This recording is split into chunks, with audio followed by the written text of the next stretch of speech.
আসসালামু আলাইকুম। চলে এলাম একটা খামারে। দেখেন কি সুন্দরভাবে গরু পালে। আপনারা চাইলেও আপনি খামার করতে পারেন। দেখেন গরু পালতেছে, এমনি গাবে গরু, কোনো রশি নাই, খালি একটা শেকল দিয়ে বান্ধা। দেখেন যদি দেখাইতে পারি আপনাদের, এভাবেও খামার করতে পারেন,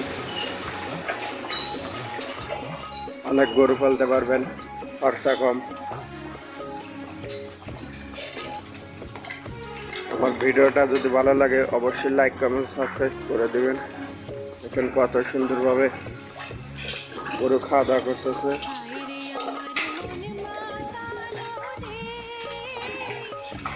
অনেক গরু আপনাদের যদি দেখাইতে পারি, এর ভিতরে আরো গরু আছে। দেখেন